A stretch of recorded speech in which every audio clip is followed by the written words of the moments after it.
Hi, I'm Joy, Hi, I'm Lorraine. and this is Girlish Gurus. And Lorraine, why are we here? We're here to talk about mid-lifestyle topics for women who are 45 and older to help you live your best, healthiest, and most fulfilled life. We're also going to have lots of fun along the way. Be sure to stick around until the end for fun announcements and goodies you won't want to miss. So let's get started.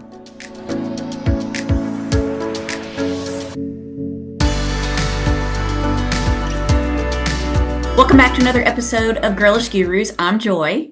And I'm Lorraine. Oh, Lorraine, what are we talking about today? What if the key to your emotional well-being isn't just what you think, but how you move? Today we have Erica Hornthal, also known as the therapist who moves you. She is a board-certified dance movement therapist and licensed clinical professional counselor. Erica is the CEO of Chicago Dance Therapy and the author of Body Aware, The Movement Therapy Deck, and Body Talk. Erica is currently developing kinesthetic cognitive therapy, a psychotherapeutic framework grounded in the understanding that how we move influences how we think, feel, and behave. Welcome, Erica. Welcome. Thank you. That was a beautiful introduction. So nice to be here. It's nice to have you. Yeah. So why don't we just jump in, because I'm sure the ladies out there are very curious. What exactly is dance movement therapy? So it's a field of psychotherapy. It's a field of in the mental health world. It's been around since about the late 1940s. So it's not new, even though dance in healing and dance as exercise is really having this huge resurgence right now. The heart of it is a psychotherapy that uses movement, dance, nonverbal communication, body language, body awareness to help facilitate and integrate the mind, the body, and the spirit. It looks a lot of different ways to a lot of different people, but the way I've continued to hone my, outlook on dance movement therapy is really allowing people to understand that, again, how you move is who you are and how you think.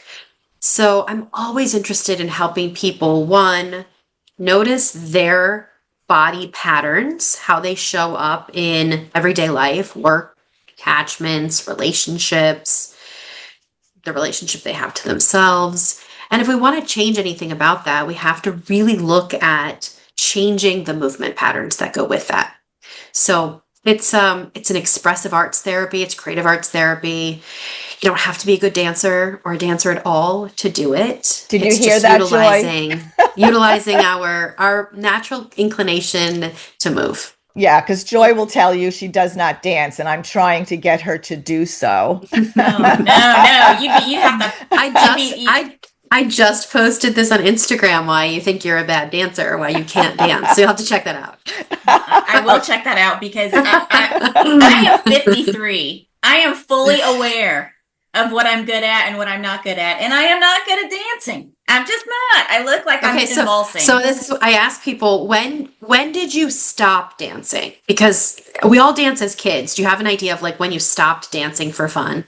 I mean, so I come from, this is getting off track a little bit. Already, Lorraine, already I'm doing it. Sorry, no, I took it there. Sorry. No, it's okay. I come from a family that part of the religious background was no dancing.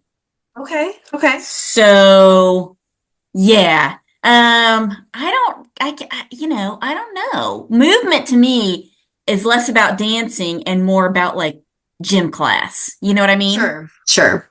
I only ask because we have this, right, where people are like, oh, I'm not good. I don't have any skill set. And whether it's art, music, dance, drama, I always say, well, when did you stop? Because if you stopped at like the age of 1 or 2, the skill set wasn't going to improve. You know what I mean? Well, but it's not about true. being good. It's not about a skill or a talent. It's just that innate ability to move and express ourselves. So that's what I love to talk about. We can leave dance for another conversation. Although I love to dance. I'm the complete Mm. opposite of joy. I cannot get enough dance. Any kind of social situation should be centered around dance. Yeah. And I actually do want to, I do exercise, I do all different things, but I actually want to do, because I've been seeing people pop up that do dance exercise, like dance Uh-huh. exercise classes, like different than Zumba or things like that.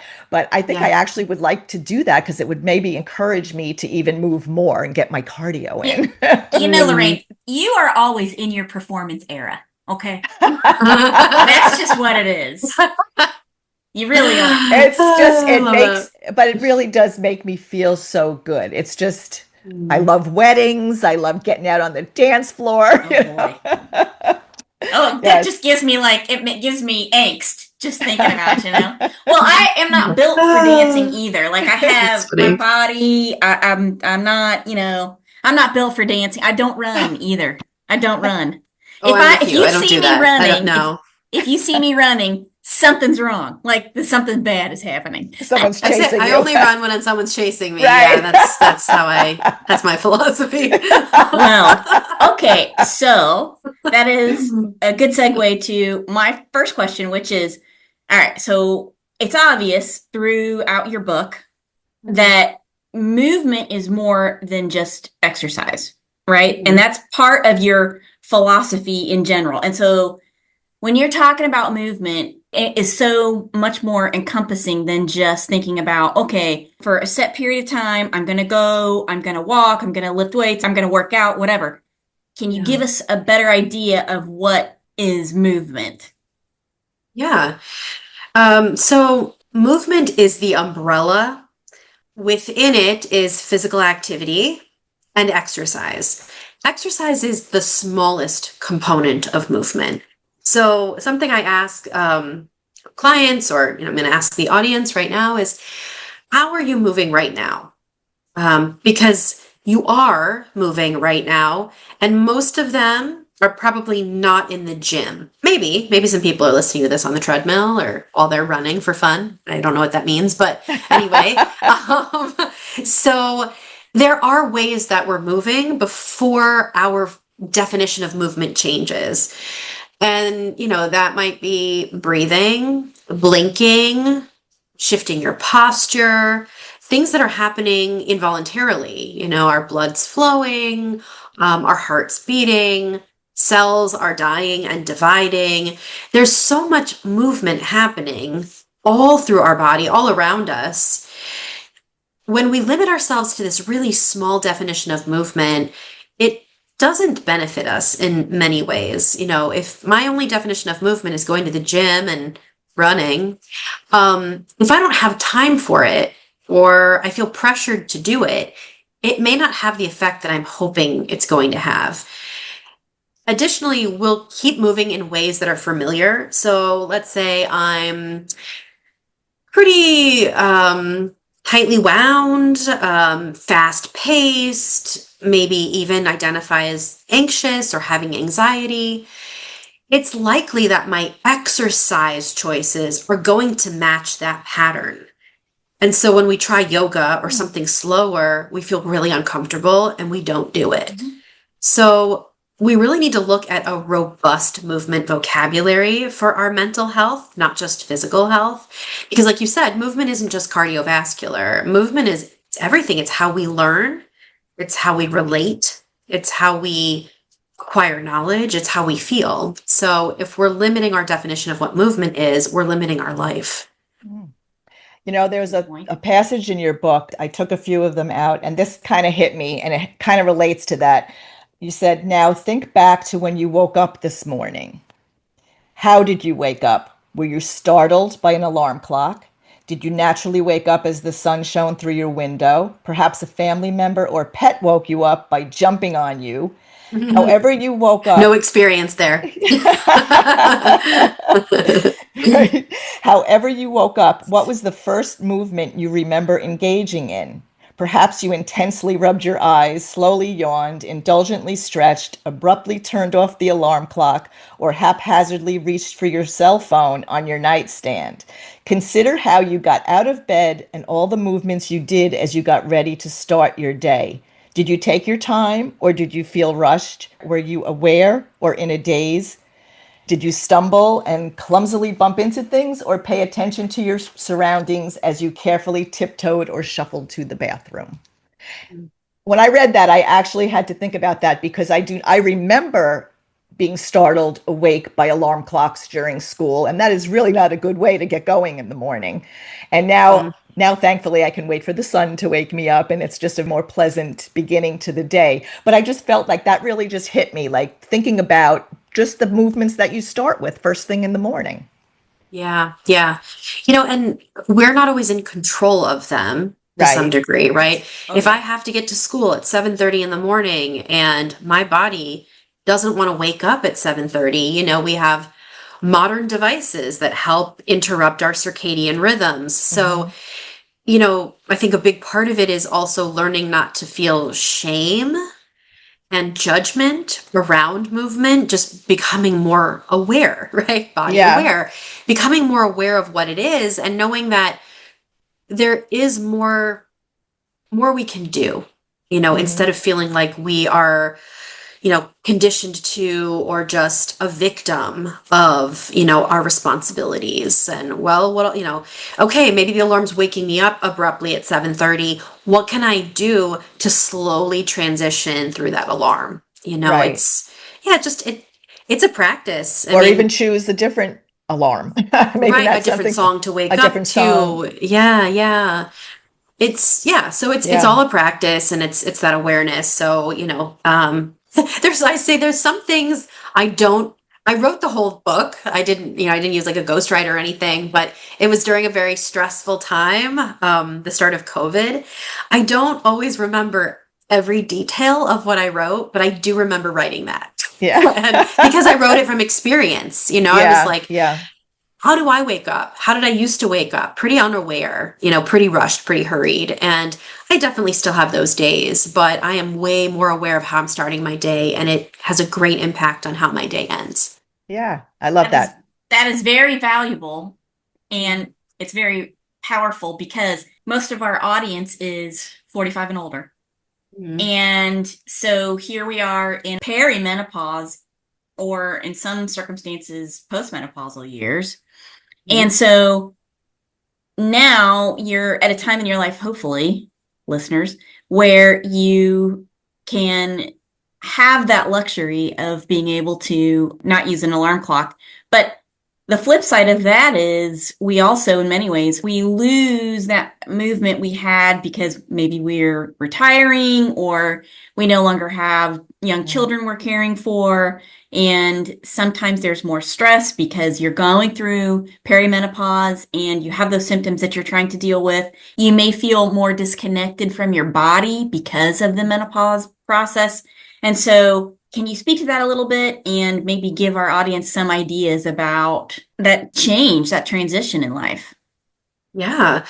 So, to, I guess, get it's a little cliche, but, movement is change, right? So whether we're embracing a change, life transition, or not embracing it, kind of at the Right. disposal of it, whether we want to be or not, embracing something like movement, what you are capable of, what your limits are, or what you'd like to achieve or work on is a wonderful way to mirror that change is always happening, right? Change is always possible. And I don't just mean like, change for like empowerment, but just that it's life, that it's constantly changing. Movement is this wonderful mirror for that. So you mentioned a lot of wonderful points, right? That just as we age in general, our movement abilities change. Our movement motivation changes, our environment changes, our circumstances change. I'm not going to wake up early when I don't have young kids that need to wake up early. I know, like I'm going to take my time. But I'm not at a life stage where I can currently do that. And so it's also about recognizing where I am, what my present situation allows me to do, and not necessarily being happy about it, but giving myself the grace and the compassion to just notice, like, this is hard. This is where I am. Maybe this isn't where I want to be. Ideally, this is what I want to be doing. This is how I want to feel. But essentially we start to work with our body instead of working against it, so rather than feeling like my body's not working the way I want it to, I kind of, again, that shaming, that blaming, it looks this way, it feels that way, we're really quick to judge it and to kind of punish it. So part of this book in particular, but just my philosophy in general, is really breaking it down so we just notice what's happening and really trying to separate out the judgment, because there is so much judgment, especially in that stage of life, that there's so much that comes with menopause or even perimenopause. We feel like our body is just against us. We don't understand what's happening or why it's happening the way it is. It happens differently, it feels like, for everybody that's going through it. Yeah. So kind of starting in a way where we can have this dialogue with our body and just noticing what's happening, what is occurring. As hard as it is, if we're able to find someone that supports where we're at too, it's really hard because we're like, I have this, this, this, and this. Then we go to a doctor and they're like, oh, it's no big deal. You've got depression. Right. It's depression. Yeah, right. Yeah. You'll be fine. It's anxiety. Oh, you're at that age, and you're like, oh, it doesn't feel so, like I'm supposed to be okay with it. And everybody's telling me, it's just, it clouds, maybe how we want to feel about it. And that affects our movement. We might feel slower. We might move heavier. We might have some shame show up, and that makes us kind of shrink a little bit. So movement is a beautiful way to help you literally move through that transition, but it's also a great way to help you validate and witness your own process. And that sounds kind of like froofy sometimes, but I've seen it time and time again, how beneficial it is for really any stage of life, but especially for women who are, perimenopausal or even menopausal and even post-menopause. Yeah. Well, this is a little bit of a switch, but it kind of goes along with what you were just saying. So there's movement, the nervous system, and emotional health, right? And so women going through menopause, perimenopause have to deal with all of that. And as you were talking about that, I was just thinking also there are women who, especially at this stage of life when they might not be comfortable in their skin, they're not happy with their bodies, they actually stop movement because they're not going to the gym anymore because I can't be seen by anybody. And I think that happens to quite a few women. And so they are reluctant to go and do all those things. And I hope everybody listening out there will embrace that there are so many different ways to do movement, to include movement. Dance is one, but I can see that happening with women. So maybe you can discuss how to become more resilient without focusing only on your mind.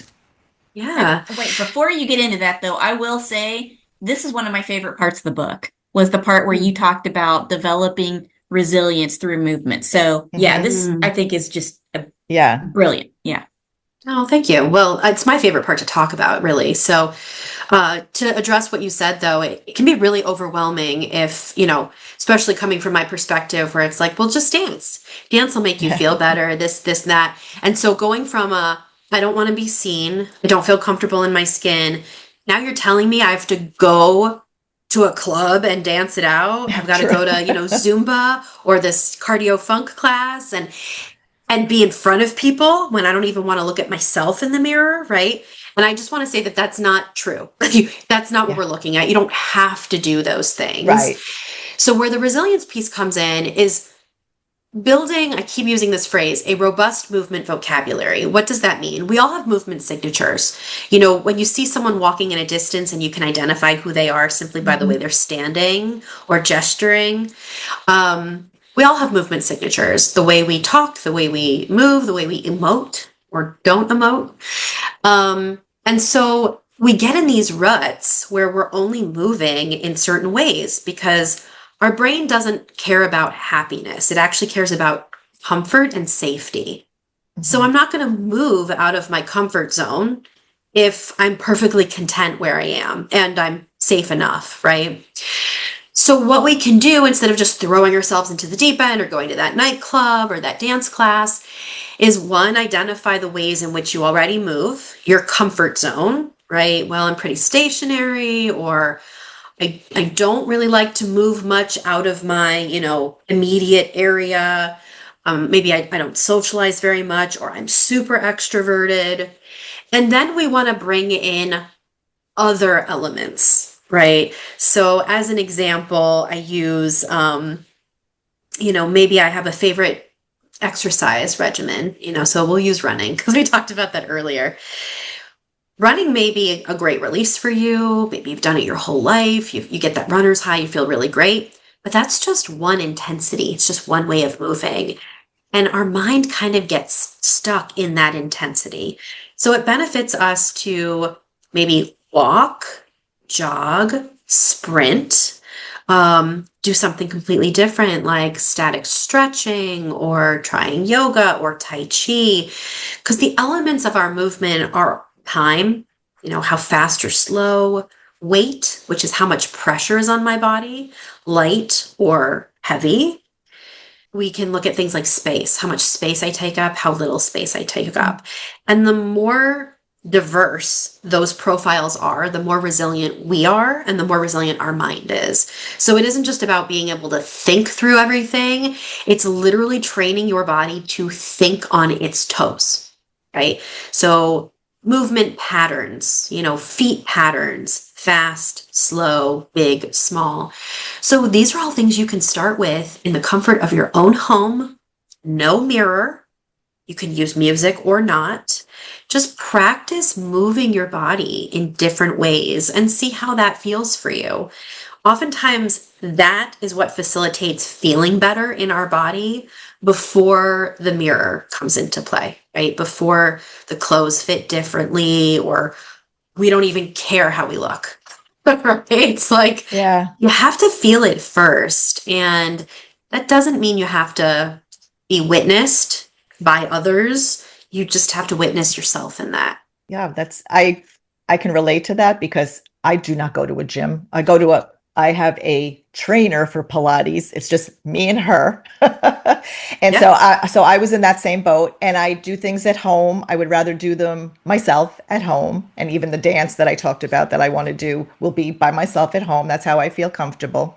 But there was one thing that you talk about, that the more restriction in the body, the more confined we become in our minds. Mm-hmm. So Yeah. maybe you could talk about that a little bit. Ooh, big menopause tie-in right there. Oh Yeah, yeah. yeah. Oh yeah. Right.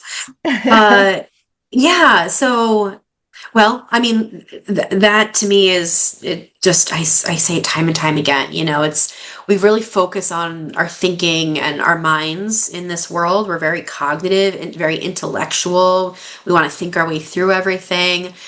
But how well we think and how broad our thinking, our cognitive skills, our problem solving is really comes down to how open and able we are to feel into our body and the space around it.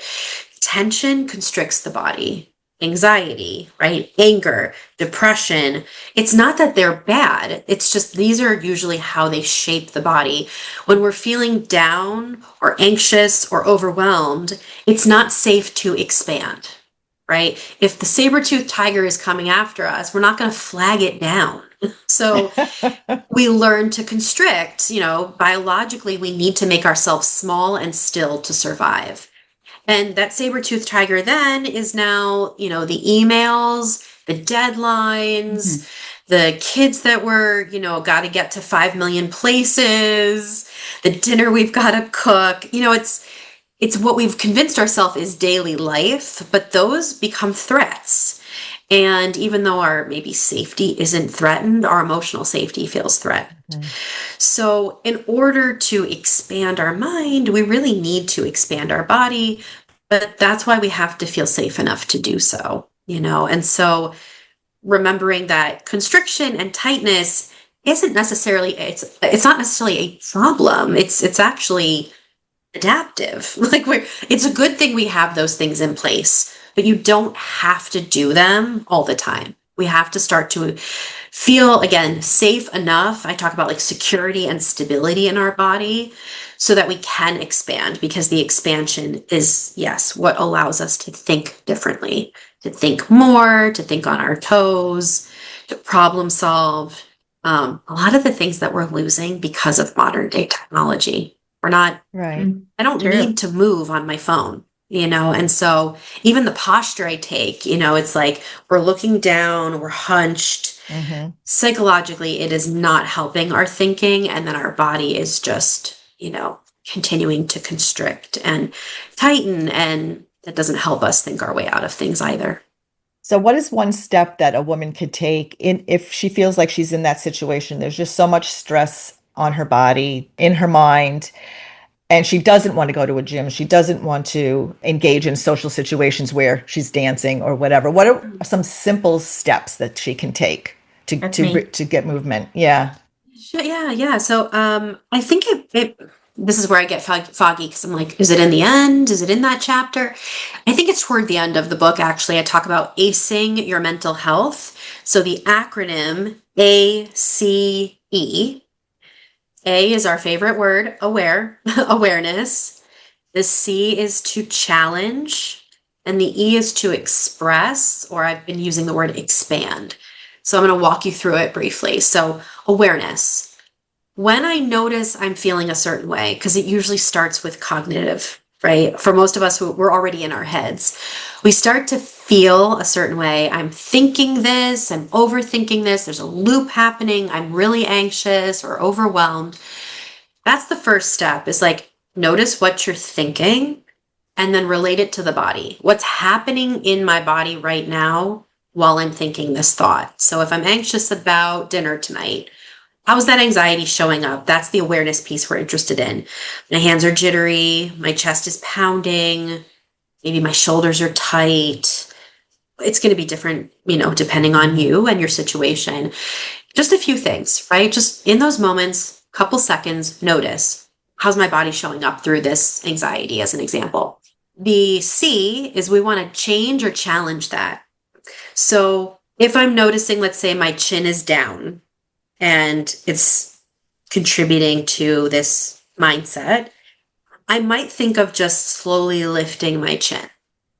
If my shoulders are hunched, is there a way that I can change my posture? Not extreme, but just a little. If I'm sitting down, maybe I want to consider standing up if I'm able to, changing where I am in the room, noticing all of these little elements, which are actually pretty big when it comes to our mindset and our mood. And then the E is we want to express or expand upon that. So let's use that shoulder example. So I noticed they're hunched. I change the posture a little bit, and my expansion of that might be some shoulder circles. So I'm loosening the muscles, getting the blood circulating, getting the oxygen flowing, and then I can continue my day or whatever task I was doing. So all in all, it can take about 30 seconds. It's really not a long process. It's We have to build that habit, so Hmm. that we are aware, we can make a slight change, and then we can continue to express the physical sensations of the body to help us feel less tight, less tense, less overwhelmed. That's perfect. Yeah, that's an easy way to just think about it, because Yeah. I mean, all of us, I'm sure, during the day are hunched over our phones. As you're talking, I'm like putting my shoulders back. I'm like sitting Yeah, here right. just like readjusting myself because you don't even realize it after a while. And I'm like, oh, that is how I'm sitting. And just to make that small movement and expand. And yeah, I can see Yeah. how that can just be an easy way. Like you said, 30 seconds, you can make a big difference. And it works both ways, right? Because some people might be thinking, well, I don't feel depressed, or I don't have depression and my posture's not great, but those two don't relate. We just have to remember that it's not always this is how it is, it's Hmm. over time. So you may not feel really anything. Maybe we're content, we're neutral, but over time, days, weeks, months, years of a repeated posture can ultimately affect our mood. There's research on this. You know, it's one of the reasons we're seeing a lot of anxiety and depression in kids is, yes, there's overwhelming things happening. The world is either unstable in many ways, social media, but it doesn't help that the postures they're engaging in on a regular basis don't affirm or don't address a more neutral or even, you know, joyful mood. I'm taking a group of 9 women to Sicily in another week and a half. I had shared that with you before we hopped on. Yeah. And we actually have a woman who's coming who is going to do postural gymnastics with us. Oh, I love that. And so, just when you're talking about it, about the fact how important our posture is and what it could lead to, she's actually going to analyze each of the women and then give us different. Oh, Yeah, it's like a combination of like a yoga, Pilates, meditation, all of this combined, and it's called postural gymnastics. oh, that's so So, cool. yeah, so when you were sharing that, I'm like, oh my gosh, this would be so wonderful for the women. I was thinking it would just be great for their Yeah. bodies, not really thinking about the effect on the mind too. So, Yeah, so our spine, our verticality and our spine is where we hold our self-awareness. Uh, core, right? We talk about core, you know, abs and but like our core, like beliefs, our core identity, even like our opinions and judgments, they're not just here or in the mind, wherever we think of the mind. They actually come from this spinal place. So, yeah, just a shift into the vertical, we can actually tap into more of what we need, how we think, what we feel. And it isn't just because, well, that looks pretty. You right. know, like Even though it now does. look at how tall you are, you know, elegant, be, you know, it's a functional thing too, you know. Right. So when we want to get more in touch with who we are, yeah, not just sitting up straight, but moving through the spine, you know, that's where a lot of that resilience comes from. We're not all going to be, you know, break dancers and, you know, doing the worm, but finding your spine and flowing through it, you know, finding that posture and changing your posture, so necessary for your mental health, you know. And it's Yeah. how we, as children, like infants, like, you know, tummy time, right? Like we're Hmm. flexing our spine, you know, we're curving our spine. It's actually how we learn to be in the world. But once we're adults, and especially older adults, we don't feel like we need that anymore, right? We're mobile. Yeah. That's it. We learned to walk. We're good. So I have to gotta say, revisit it. yeah, I have to say, if I could get Joy to do the worm on the floor, Oh my that would God, actually Lorraine. be really good for my mental I health. thought I thought you loved me, but you know, I think you really hate me, Lorraine. I really That's do. so funny. Here. Right? How Right. other people move affecting our mental Right. health. You know, I would It's love it. funny. I would love it. Great mm, reel. It would be a great reel. It might end yeah, the yeah, friendship, I tell but you. Oh boy. I feel like I've been thrown under the bus here, Lorraine. No, just on the floor. this isn't a podcast, it's an intervention. Right. Yeah, well, you're gonna need an intervention if you ever see me doing the worm, that's for sure. Okay, so I Oh do want to gosh. take just a second to circle back a little bit. And Mm, you've talked a lot about mental health and its connection to movement. And I think mm, that's so powerful and profound. My personal practice is I walk every day. I'm a big walker.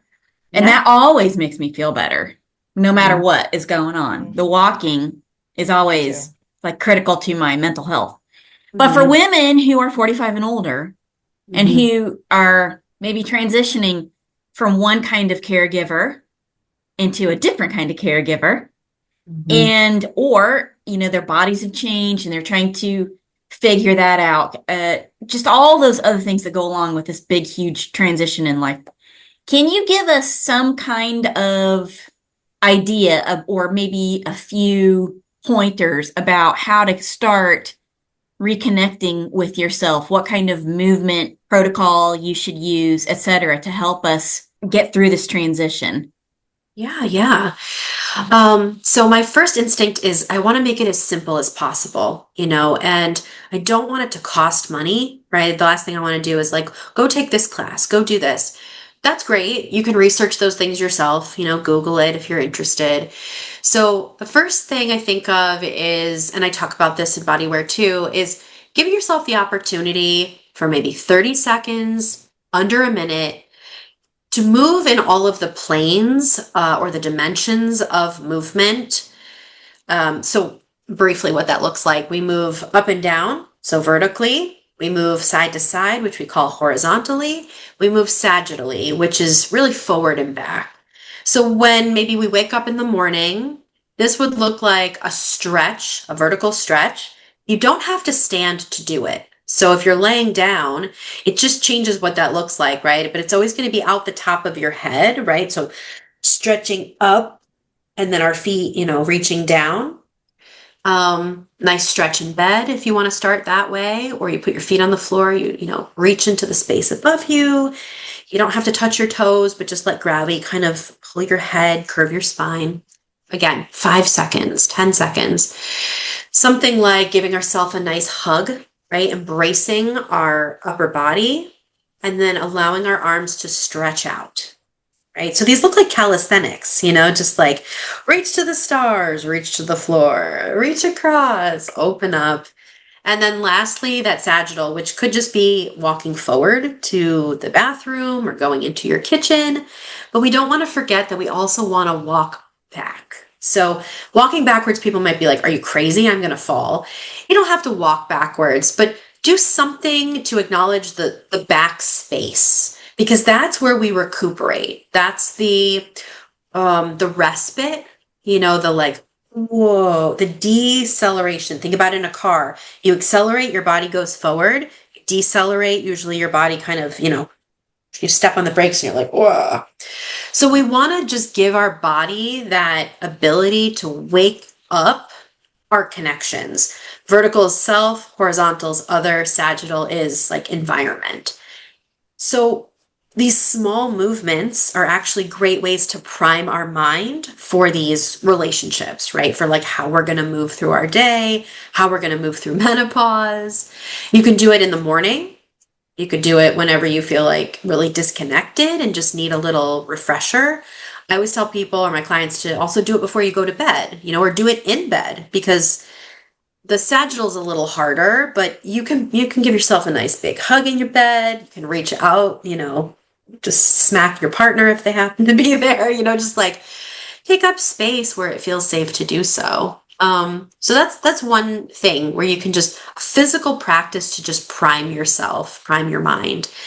And then the other thing I like to remind people is when we're going through these really big changes, whether it's menopause, raising kids, end of life, kind of sitting with mortality and these big questions, what we really need is stability.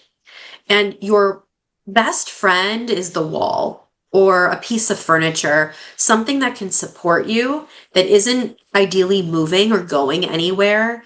So I teach my clients to press into the wall, especially if you're feeling overwhelmed or like you don't have control over something in the moment, because ideally the wall's not going anywhere. Pick a stable one. Pushing into the wall, putting your back against the wall. It again brings us back to that time when we were learning how to stand on our own 2 feet, when we were learning to find stability from the inside out. Because now a lot of us are relying on the outside to feel stable, and that's just not going to happen. Like if I read one more news headline and rely on that for my stability, it's not going to happen, So yeah, try some dimensional work, stretching very briefly into these places, and then give yourself the opportunity to feel support and stability through, leaning on something, pushing on something, not bracing, right? We're not causing more tension. We want to actually release it.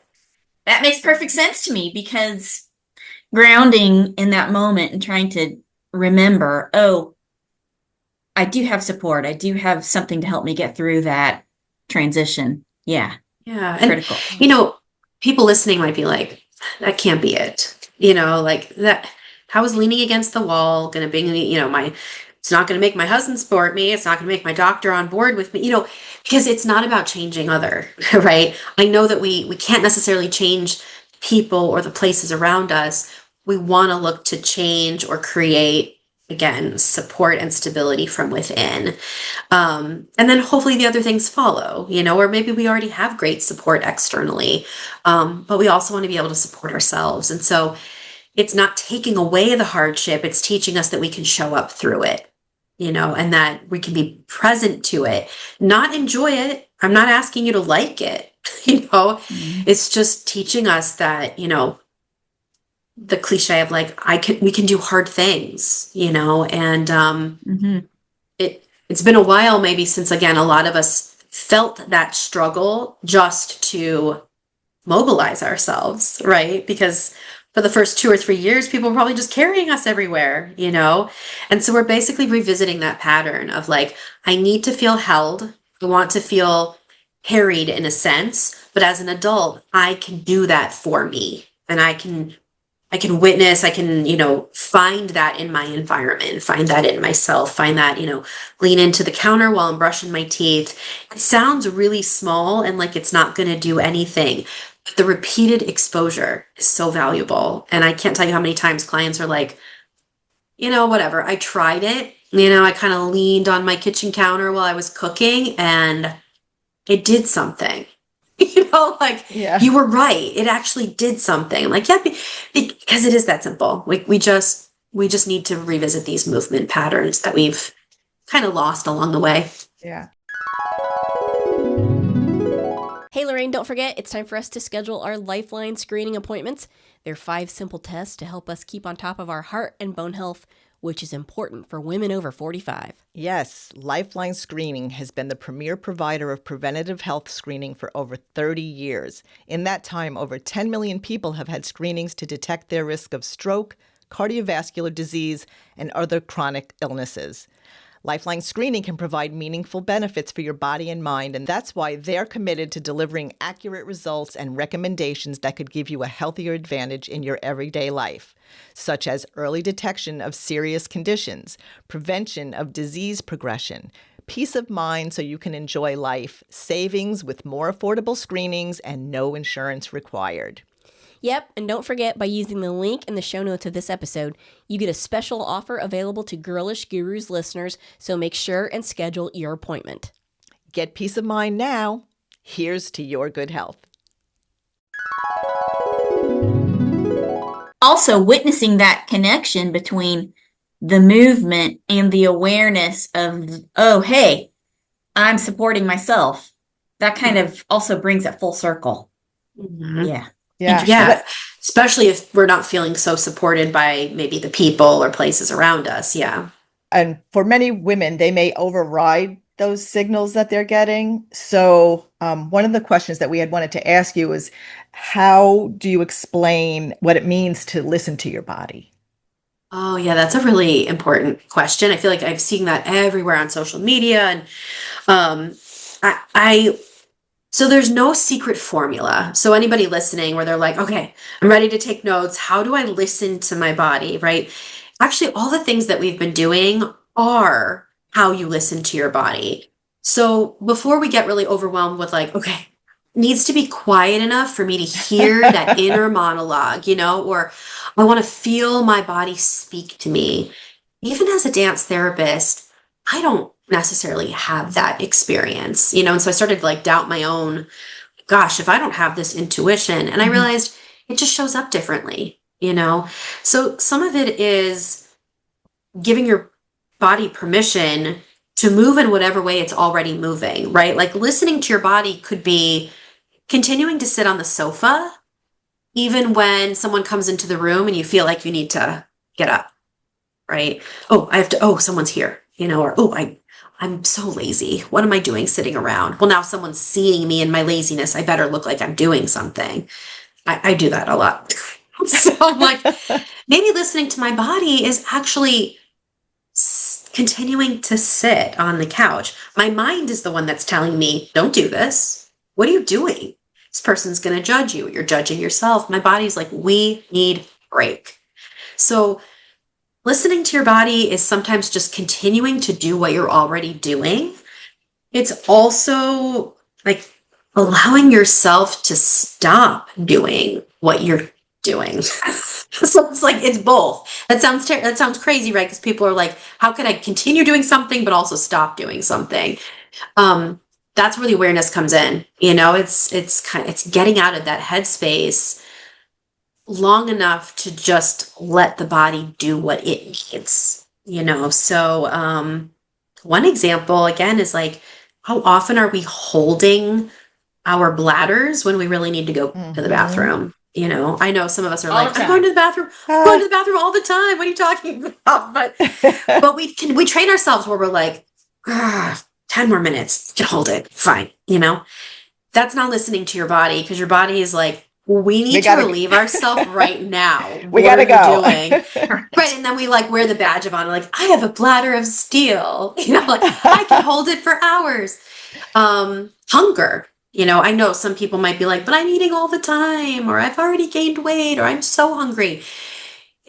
It's learning the difference too between emotional hunger and physical hunger, So if you're hungry, what are we hungry for? And how are we feeding whatever that need is? Thirst. How many times are we like actually thirsty, but we're not hydrating ourselves? Some of us are like overhydrated these days, carrying our water bottles around. But, are we doing it because someone told me to do it?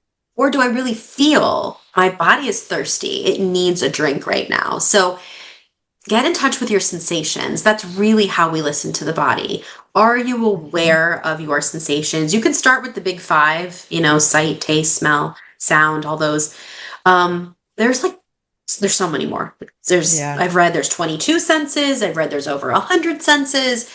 Proprioception, vestibular sensation, a lot of these things we don't engage in. So I know I'm talking up a storm, but one of the ways I started listening to my body again was swinging. I would take my kids to the park, and I was like, well, I could sit on the bench scrolling on my phone, or I could go sit on the swing. And so I remembered how much I loved to swing. And it actually kind of scared me a little bit, because when I started doing it, I got dizzy. And physically, I knew I was okay. Like there was nothing going on. It was just, I hadn't engaged that sense in many years. So what we call titrated. I eased myself into it. I'd sit on the swing for a little bit. I'd let the breeze blow me. And eventually, in a short period of time, got to the point where like I could swing like I used to as a kid, and it didn't make me sick or it didn't make me dizzy. It doesn't mean everybody's going to be able to do it that way, but that's a practice of listening to my body, Yeah. So there's no right way to do it. You just have to intentionally want to dialogue with it and notice what it's offering you. Yeah. And I love that saying, that listen to your body whisper so you don't have to hear it scream. Mm-hmm. Right. So Most paying of our attention. bodies are screaming right now. I know, because we do ignore the full bladder, and we do ignore that ache in our foot and our hip and whatever, all the things that we deal with. For us, it feels normal. It feels common and normal, and we just accept it instead of really listening to it. Yeah. And the scream feels like a whisper. So, like we don't realize the volume of our body, Right. And the whisper was really like, maybe a twinge, or a little like impulse that we overrode. So we start to think that's the whisper, right? And we don't even realize that it's the scream. So yeah. Yeah, it's a practice. Anybody listening, I never want people to feel more overwhelmed by trying to move. Remember, you're already doing it. You're already moving, or you wouldn't be here. We're just looking at supporting where you are and moving to a place of more grounding and stability by making your movement work for you. Yeah. Okay, so do you think maybe you have a moment to teach us like a little 30-second body awareness practice? Sure, yeah. Well, we did our asang. Well, maybe we can, just a good reminder, maybe some people already know about this, but I do this with my clients pretty regularly, is a good old-fashioned body scan. So I think of it, I put this in the book too, I think of it as like when we walk through the security line at the airport. I think if you're lucky, you just get to go through the detectors, but sometimes they get the wand, you know, and they just go. So we want to think about doing that with our mind, interacting with our body. So try to put my feet on the floor if they're not already there. You don't necessarily have to straighten your posture, but feel comfortable. You know, get yourself into a place where you feel at most ease in your body. And then use your scanner and just start noticing as much of your body as you can. If it's hard to do, go back to head, shoulders, knees, and toes, and then connect the dots. You know, so I start with my head, and this could just be a noticing any sensations or tension in that part of my body. Well, you can also give yourself permission to move that part of your body. So I think of head and neck, and I just gently start, you know, moving, or I might squint my eyes or open my mouth. You may start yawning as you do this, and that's completely normal. It's just our body's way of releasing. And then, you know, slowly bring yourself to your shoulders. We're going to accelerate this a bit, obviously, but arms. So that's from your shoulder all the way down to your fingertips, right? And again, this might be active movement, but it can also just be a little mental check-in. And I go to the front of my body, so my chest and my waist. Don't forget the back of your body, so like shoulder blades and middle back. This is a big one for everybody, but I think women out there, pay attention to your hips, right? So if we sit most of the day, we're actually sitting on our emotions, because our hips tend to be the center of where we store a lot of our emotions. So give yourself a moment to like wag your tailbone, or just kind of shift side to side on your bottom. Draw some attention to your legs. So everything from the top of the, like kind of the hip bone all the way down to our toes. And this could be some wiggling, maybe a bit of a shake or a stomp.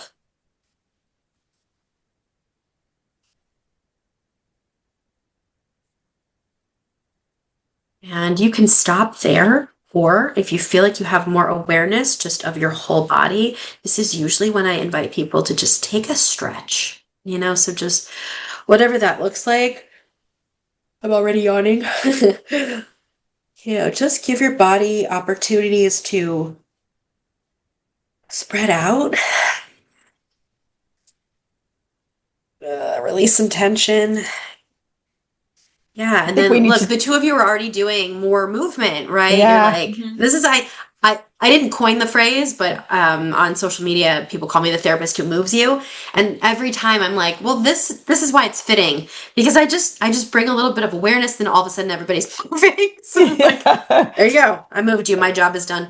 You know, so you're just like shaking your shoulders, and so yeah, now you can just notice the more movement you have at your disposal compared to maybe what you felt like you had just 30 seconds ago.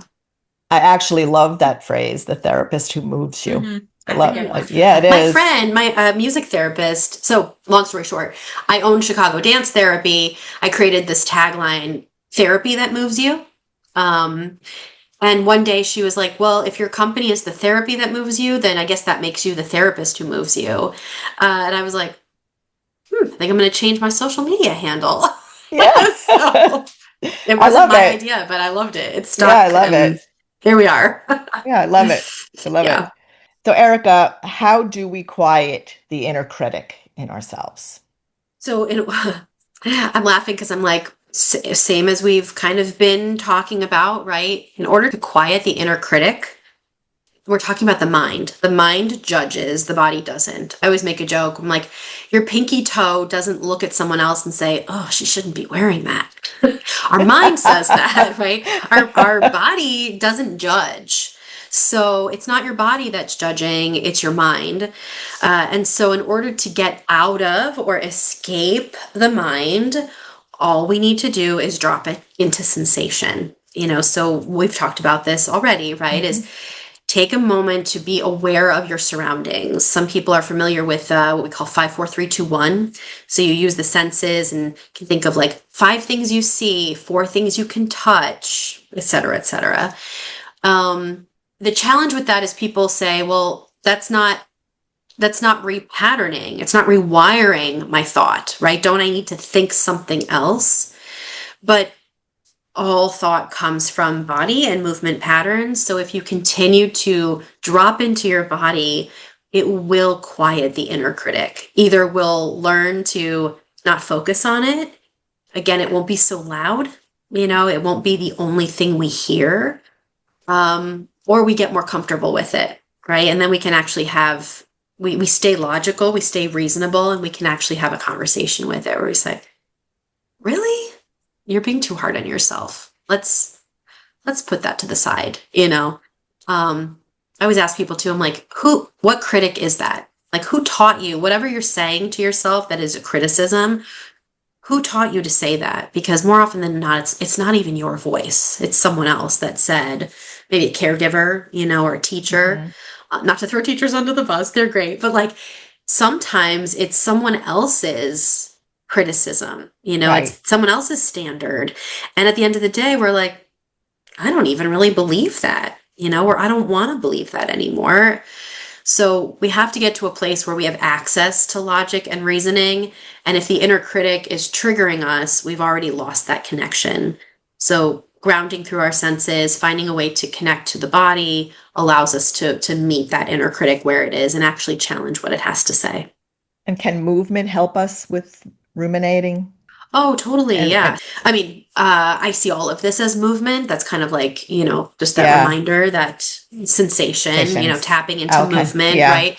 But actual, exercise or physical activity, Joy, you said like walking is a great way actually to quiet the inner critic. Some people might be familiar with EMDR. It's a form of therapeutic intervention, mostly tied to trauma, although it doesn't have to be necessarily. But what works so beautifully about that is exactly why walking works. Bilateral stimulation. When you walk, as long as you are not completely distracted, I know a lot of us are like walking, looking at a phone. If you're walking without a device, your eyes will naturally wander side to side.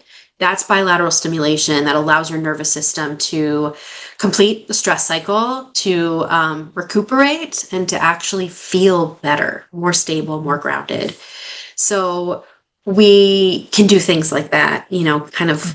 Sometimes we think, well, if I'm going for a walk, the voice is just going to get louder. But ironically, it doesn't. No, I think Walking nature can helps. actually, Yeah. Yes.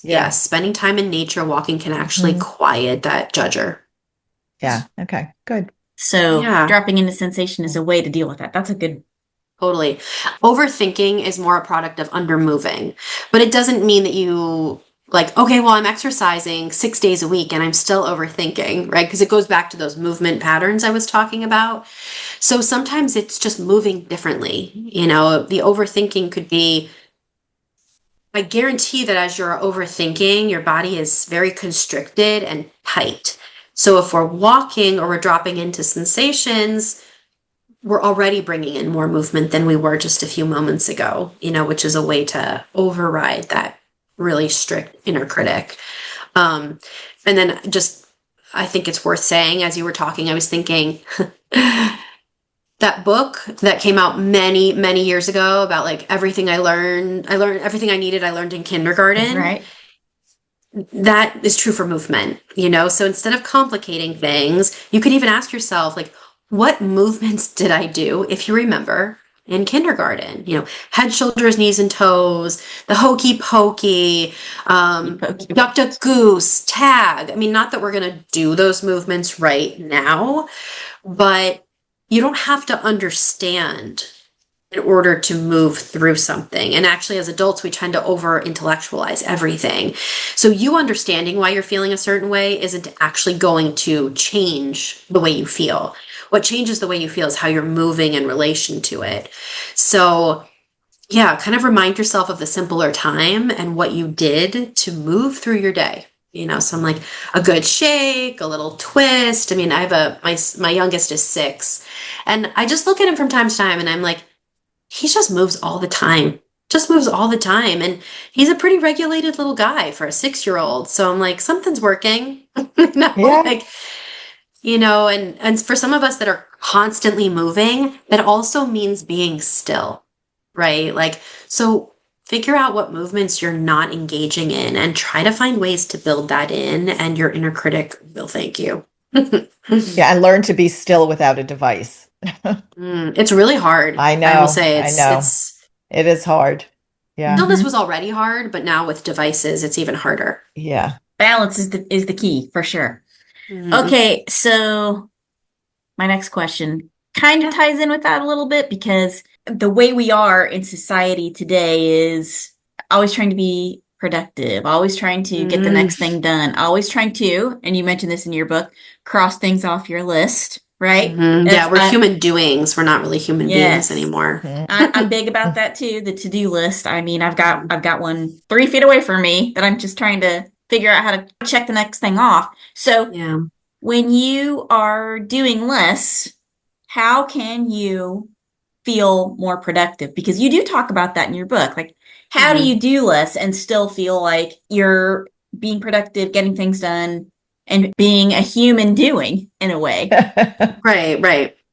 So actually, this is a topic that comes up with several of my clients, like on a regular basis.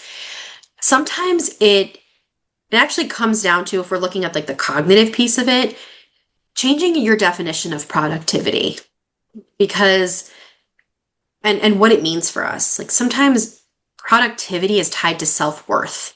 And if I'm not being productive, then I'm not worthy, or I'm lazy, or someone's going to judge me, maybe myself, for not doing what it is I'm supposed to be doing. I'm not good enough. Or, I mean, I say I'm a recovering perfectionist, but I mean, it rears its ugly head a lot, so is my value tied to my perfectionism? Is my value tied to how much I get done? And once we kind of unpack that, we realize, one, we are already doing so much that we deserve rest and recuperation. And we find different ways to value what we're already doing, So, again, client situation, his definition of productivity was very specific, and it entailed usually like 15 to 18-hour work days.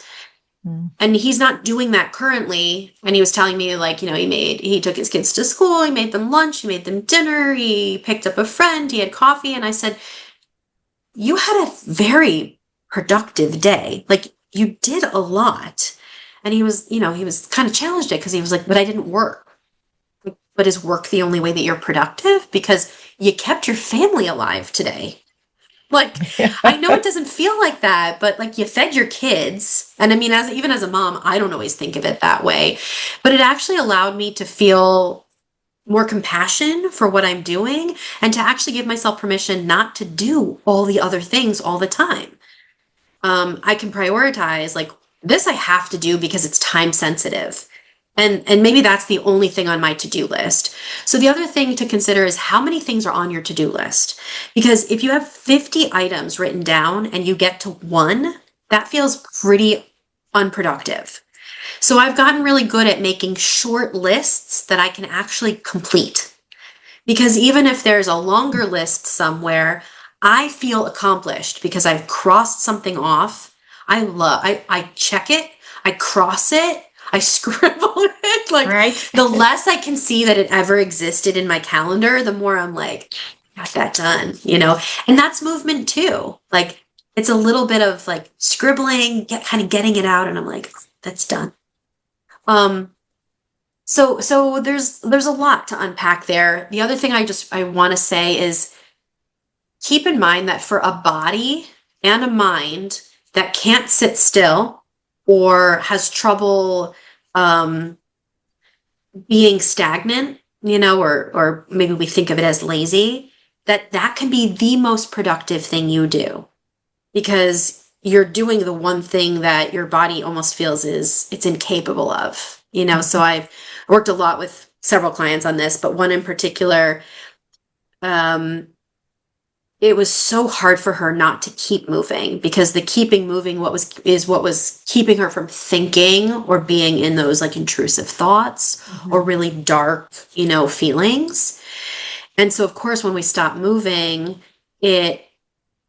those thoughts all came back. Right. And They're so like overwhelming. Yeah. totally. So we just keep moving, and then of course it pops up when we're sleeping or we can't sleep.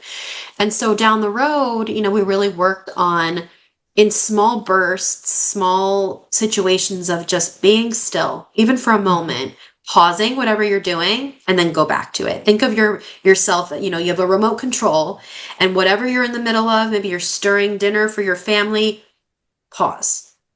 And then keep going, right? Build in these moments of pause to teach your body that it's safe enough to stop. And we got to the point where I remember talking to her. I was like, what'd you do this weekend? She was like, oh, I caught up on this TV show. I read for an hour. I watched a movie. And I was like, you sat for those amounts of time, not doing nothing, but like resting your body while you were kind of, watching something creative or sometimes on autopilot. And she was like, yeah. And I asked, I was like, how did that feel? And she was like, it was a really productive weekend. I was like, Yeah.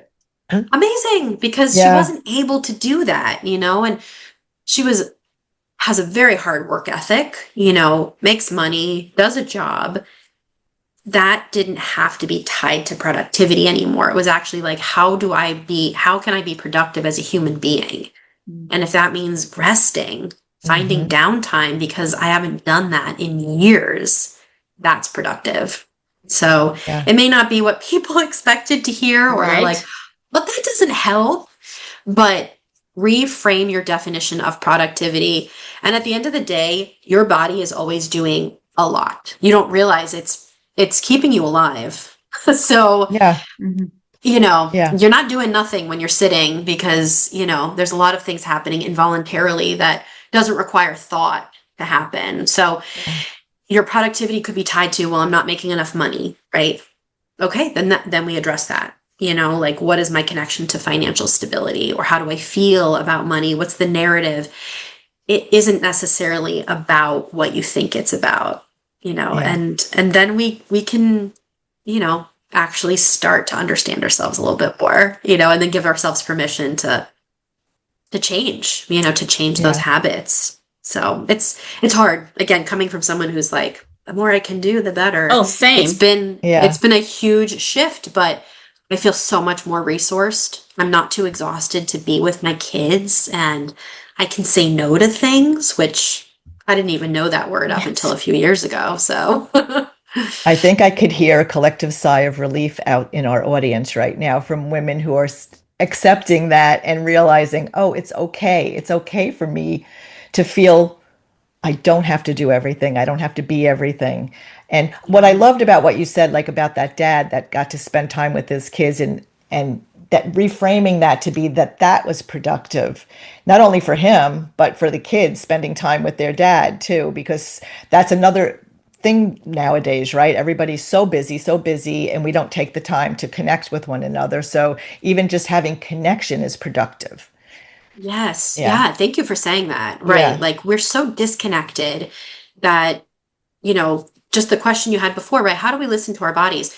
If you don't feel like you do that, and you're starting to learn to do that, that takes a lot of energy. And that could be a super productive activity, because to me, productivity almost comes with learning, like, have I changed? Have I learned something? Did I produce something? Not did I do a bunch of stuff for other people, not did like I make someone else happy. That used to be a lot of what I thought production was, make my boss happy, make this person happy, make my family happy. But I'm like, actually, I feel like purposeful, and sometimes purpose is in connecting to someone else, connecting to myself. So sometimes the days that the most productive days for me are no longer the days I'm working. It's my self-care days. I'm like, man, I took so much time for myself. I had a conversation with someone. I got myself a coffee. I stopped and literally smelled the roses. I'm like, what a productive day. Yeah. And actually, that was I was a human being today. that is a good lead into my next question for you. So what does Erica's day look like? What does your movement, your personal movement practice look like? So if it's a physical or like exercise practice, it's always dance for me. And dance has taken so many turns for me because originally it was an escape. I talk about this in my book too. It's like dance was an escape. Not even because I had a hard childhood. I was a really anxious kid. And dance was usually the one place where I forgot to worry. It quickly picked itself back up when I was done, but it was respite from worry. And then as I got older, it's really just become who I am. I am the most me when I'm dancing.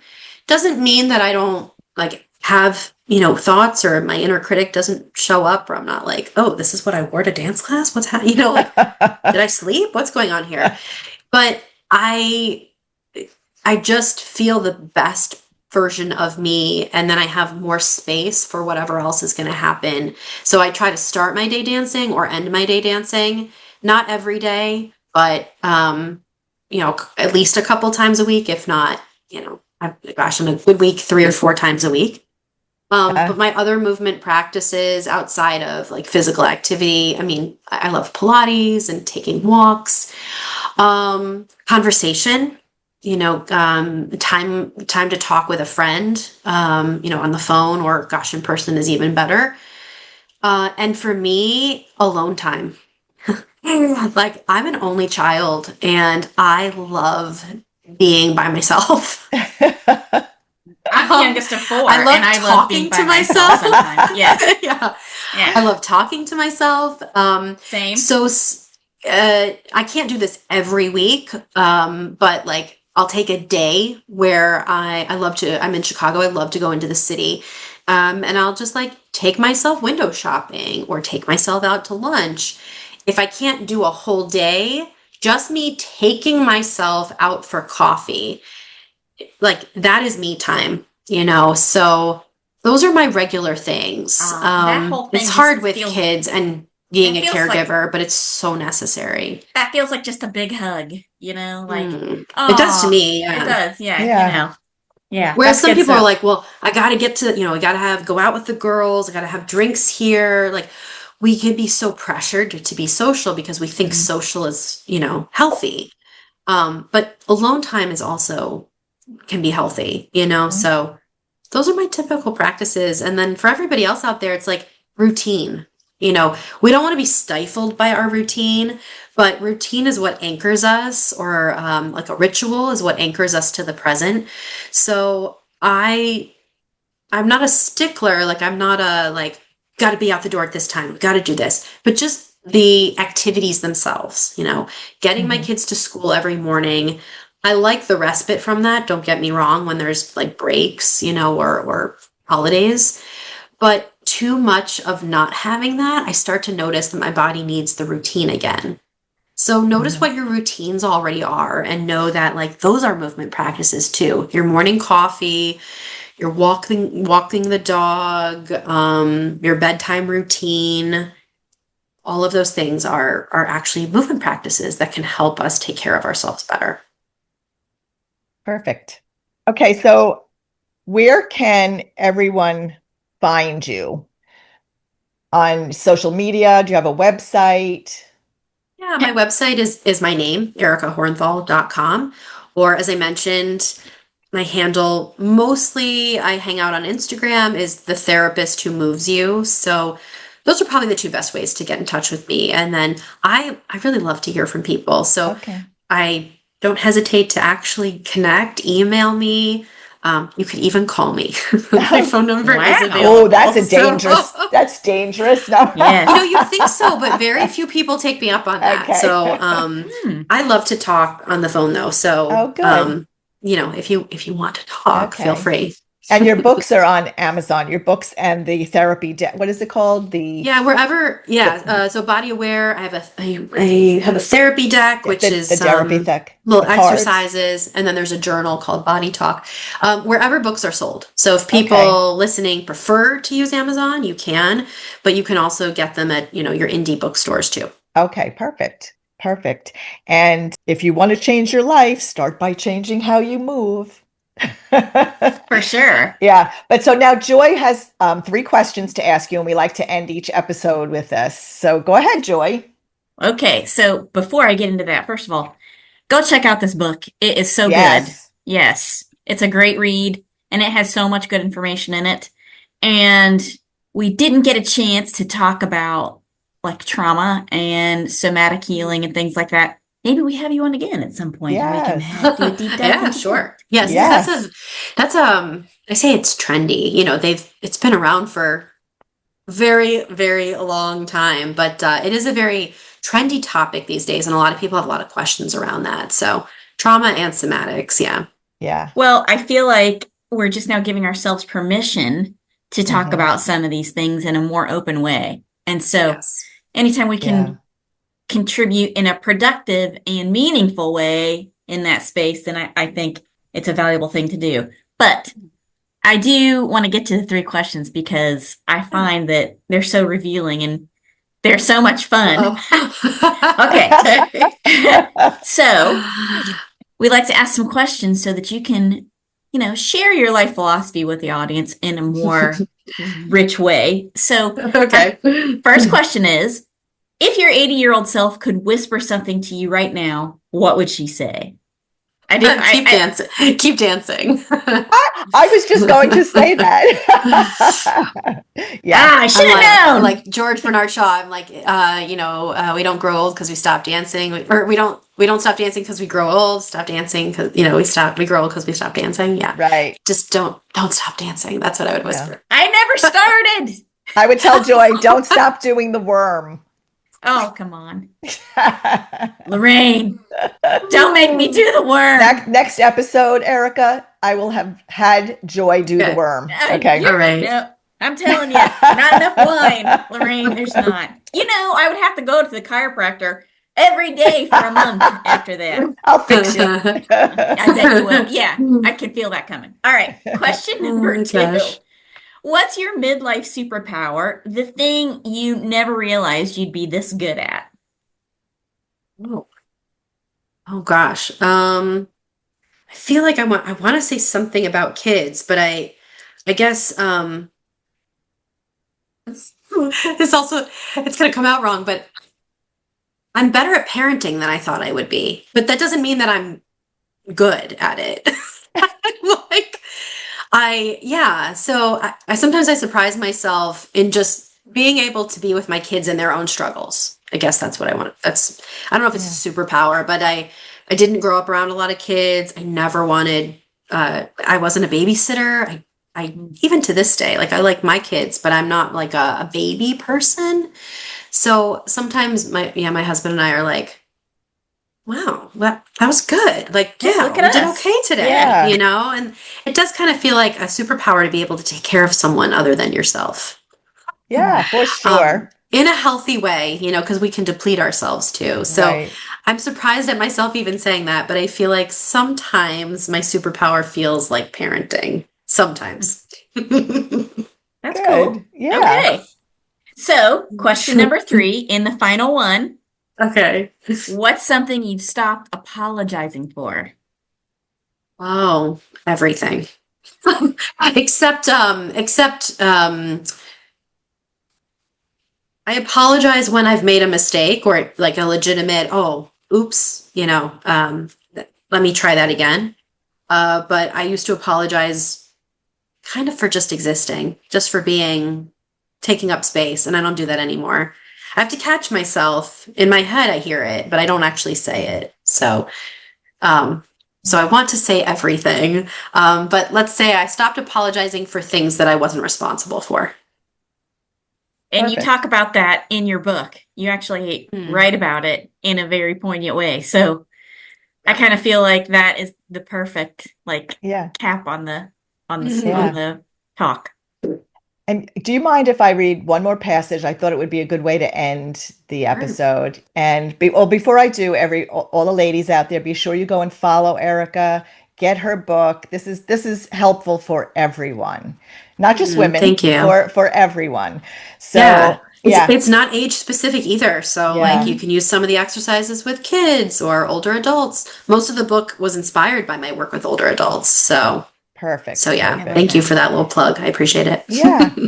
So hopefully I read this correctly the first time. Okay. When you have been wired to live in your mind, it is both scary and liberating to think, challenge, and explore what lives in your body. When you feel imprisoned by your mind, your body can be what sets you free. So I loved that. That was one of the passages that I found that hit me right away when I read it. And it basically kind of says it all, you know. Yeah. So thank you so much again, Erica, for being here, for being a wonderful guest. And again, Yes. we'll have you back. Oh yeah, And I've got so much Thank more you. that I want to talk Yeah. about and Yeah. say and questions to ask. Oh yeah, Yeah. sure. Maybe I'll call you Oh. on the phone. Sure, you can. Yeah. Well, thank you both for having me. And this is another way to take care of myself, having beautiful conversations. And, when people are open to talking about just like why movement and body is so important. Like we only get one. So, Yeah. move it in all the ways it can. Yeah. Love that. For as long as we can. For as long Yeah. as we can. Yeah. Yeah. Yep. Well, thank you everyone for listening and supporting us. And again, go check out all of Erica's information, follow her on social media, show her some love, and make sure to give this video and this episode a like, a share, subscribe, a download, all those wonderful things that let us know you're connecting with us. And if you want to hear more from Erica and you want us to have her back on, let us know because we'd love to hear from you too. So thanks everyone for listening, and for Erica, thank you for being here. It's just been a great conversation. We so appreciate it. And we'll see you in the next one. Bye-bye. Bye. Thanks for listening to this episode of Girlish Gurus. We hope you'll join us next time for more fun and inspiration. Be sure to check the description of this episode for links and information about the topic, and you can find us on our social media platforms starting with Instagram, Facebook, and now including YouTube. You can find us by searching Girlish Gurus, and you can also check out our website, girlishgurus.com, for more information on us, our projects, books, and our growing community. And don't forget to download this episode, give it a good review, and share it with your girlfriends. We would also love to hear from you in the comments because the more interaction we get, the more episodes we can post. Thanks, everyone. Bye. Bye.